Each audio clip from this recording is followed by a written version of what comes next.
Even one of the most successful rugby coaches in history admits he might not always be right, but then continues making the same controversial decision.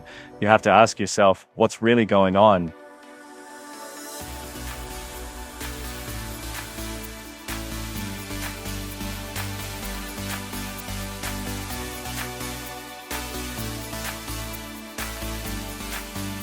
Rassie Erasmus has built a Springbok dynasty on one simple principle: pick the right players, not just the best players. But what happens when those two things might actually be the same person? What happens when a player in the form of his life keeps getting passed over, even when injuries create the perfect opportunity? Today we're talking about Evan Roose, the number 8 who can't seem to crack the Springbok squad no matter what he does. And the question isn't whether he's good enough, because even Rassie has called him world class. The question is whether South Africa's most respected coach is protecting something bigger than rugby, or whether he's dug himself into a corner he can't get out of.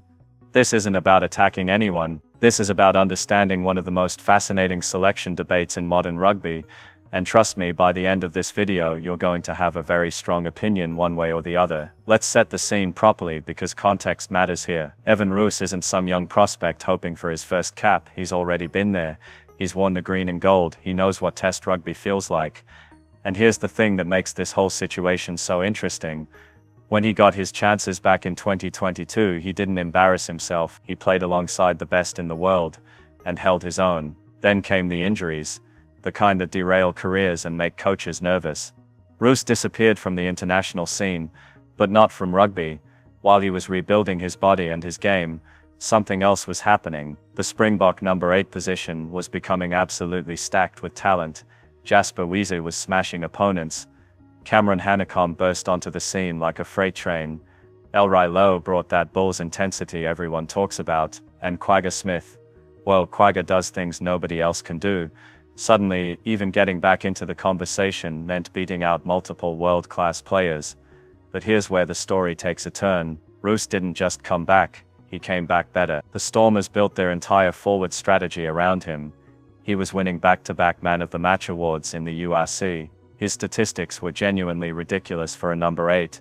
Ball carries, defenders beaten, breakdown dominance, you name it. He was delivering it week after week. And just when you'd think the stars were aligning for his return, something strange kept happening. Nothing. Picture this scenario. You're the Springbok coach, you've got a massive tour coming up, and suddenly your number 8 options start dropping like flies. Jasper Wiese gets banned for a dangerous tackle. Cameron Hanekom picks up an injury. Elroy Lowe is also unavailable. You've literally got a crisis at one of the most important positions on the field. There's a guy playing domestically who just won another Man of the Match award, who plays that exact position, who's already been a Springbok, who knows the systems and the culture. The obvious call writes itself, right? Except Rassie didn't make it. He shuffled the deck, moved players around, picked guys who weren't natural number 8s, and Evan Roose stayed home. Again, that's when social media absolutely exploded. Fans couldn't understand it. Former players were scratching their heads. Even people usually back Rassie on everything started asking questions, and to his credit, Rassie actually responded. He went on social media and said something remarkable. Obviously, we are not always right. The man who just won back-to-back World Cups, who's transformed South African rugby into an absolute powerhouse, publicly admits he might be wrong about something, but then keeps doing the same thing. That's either incredible conviction, or something else entirely, and that's exactly what we're here to figure out. So what's the case for Evan Roose? Why do so many people believe this is a mistake? Let's start with the obvious. Roose has proven himself at every level he's been given the chance to compete. In the URC, he's consistently been one of the best forwards in the entire competition. His ability to carry the ball into contact and actually make ground is something the Springboks sometimes lack. Yes, the bomb squad is famous for its physicality, but there are moments in test matches where you need someone who can beat defenders in tight spaces, who can create something from nothing. Roos does that. Watch him play and you'll see a number 8, who understands angles, who has genuine pace for a big man, and who never stops working for 80 minutes. His engine is unbelievable, but it's not just the carrying game. His work at the breakdown is seriously underrated. He's constantly getting over the ball, slowing down opposition attacks, winning penalties in crucial moments. That's test match rugby right there. Defense? He hits hard and he hits accurately. He's not a liability anywhere on the field. And here's something that doesn't get mentioned enough.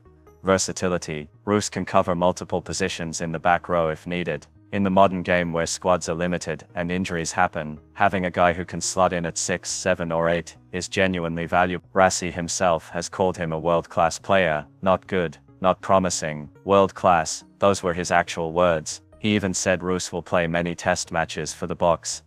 Now let's flip this around, because if we're being honest, there has to be a reason. Rassie Erasmus didn't become one of the greatest coaches in rugby history by making stupid decisions. He sees things we don't see. He has access to information and insights that never make it to the public. So what could possibly justify leaving a player of Roos's quality at home time after time after time? This is where we need to talk about something Rassie has mentioned many times over the years. He doesn't just want the best players, he wants the right players. And there's a massive difference between those two things. The Springboks aren't just a rugby team, they're a brotherhood, a culture, a movement. Every player in that squad needs to understand they're part of something bigger than themselves. Egos get parked at the door, personal glory comes second to team success. It's not just about what you do on the field, it's about how you carry yourself off it, how you treat your teammates, how you respond to not being selected, how you handle pressure and criticism. Whether you're building others up or just building yourself, Rassie has been very clear. If you don't fit the culture, you don't get picked. Simple as that. And maybe that's what's happening here. Multiple people in rugby circles have suggested that Roos might not be the team-first player. Sometimes the most skilled guy isn't the right guy for that specific environment. Think about what Rassie has built with this Springbok team. It's not just about winning, although they definitely do plenty of that. It's about creating an environment where a third-string prop feels just as valued as the captain, where guys celebrate each other's success genuinely, where the bomb squad isn't bitter about starting on the bench because they understand their role in the bigger picture. That's incredibly rare in professional sports. Athletes have egos, they want to start, they want the glory. Building a culture where everyone genuinely buys into collective success over individual achievement is almost impossible, and once you have it, you protect it ferociously. Maybe Rassie looks at Evan Roose and sees someone who, despite all the talent in the world, might disrupt that culture. Maybe he sees someone who hasn't fully embraced the team-first mentality. Maybe there have been conversations we'll never know about, moments in camps or meetings that raised red flags. Or maybe, and this is important to consider, the guys who are getting picked ahead of Roos are simply better fits for how the Springboks want to play. So where does this leave us? We've got a coach with an incredible track record, who clearly sees something that makes him hesitate on Evan Roose. We've got a player performing at an extremely high level, who keeps getting passed over despite obvious opportunities. We've got fans divided right down the middle, some backing Rassie's judgment completely, others convinced this is a massive mistake. And we've got this fascinating question hanging in the air. Is this about protecting the team, protecting the culture, protecting the standards that have made the Springboks great? Or has it become something else? Has it become about a coach who made a call and now feels he has to stick with it regardless of what happens? Is it possible that both things are true at the same time? Maybe Rassie genuinely believes Roos isn't the right fit right now, but also maybe his judgment is being influenced by not wanting to look like he's backing down under public pressure. Those two things can coexist. Human decisions are complicated, they're never just one thing, and maybe that's okay. Maybe we don't need one simple answer.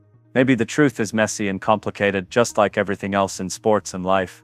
What we do know is this: Evan Roose is good enough to play test rugby. Rassie Erasmus is smart enough to know what his team needs. And somewhere between those two facts is a decision being made that affects careers, team dynamics, and the future of South African rugby. Here's what makes this situation so compelling and why we'll probably be talking about it for years to come. This isn't like most selection debates where a coach picks player A over player B and everyone moves on. This is different because it keeps happening, because the circumstances keep creating perfect opportunities for change, and because the coach himself has acknowledged the controversy while still staying his course. That's rare. That suggests something deeper is going on, something about principles and priorities and lines that can't be crossed regardless of public opinion. Rassie has always been the kind of coach who does things his way. Consequences be damned. That's part of what makes him brilliant. He doesn't coach by committee. He doesn't make decisions based on what's popular. He has a vision and he sticks to it. But that strength can also become a weakness if you're not careful. If you become so committed to your vision that you can't adapt when circumstances change, when new information emerges, when the situation demands flexibility. The best coaches know when to be stubborn and when to adjust. They have strong principles, but they're not rigid. They listen to input without being swayed by every opinion. It's a balance, and it's incredibly hard to get right. So is Rassie getting it right with Evan Roose. Honestly, we might not know for years. If the Springboks keep winning and the team culture remains strong, he'll look like a genius who refused to compromise his standards. If they hit a rough patch and suddenly need someone like Roos, people will point back to this moment. That's the burden of being in charge. What I want you to think about after watching this video is not whether Rassie is right or wrong, because we simply don't have enough information to make that call. What I want you to think about is how you make decisions when you're the one in charge. Do you stick to your principles even when it's uncomfortable? Do you admit when you might have gotten something wrong? Do you change course when new evidence appears? Or do you stay committed to your original vision? These are questions every leader faces, whether you're coaching a rugby team, or running a business, or raising a family. And there's no perfect answer.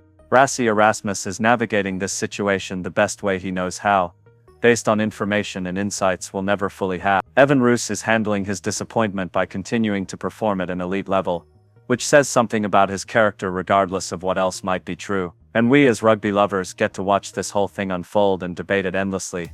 Because that's what makes sports beautiful. The uncertainty, the disagreement, the passion. So here's my challenge to you. Leave a comment below with your honest take. Do you think Rassie is protecting something important about the Springbok culture? Or do you think he's let this become about something other than pure rugby? And more importantly, can you make your argument without attacking anyone personally? Can we have a real debate about this without turning it into a mudslinging match? Because that's what rugby should be about. Respect. Even when we disagree. Passion. Without hatred. So drop your thoughts below. Hit that subscribe button if you want more rugby content that asks tough questions. And let's keep this conversation going. Because something tells me we haven't heard the last of the Evan Roose situation.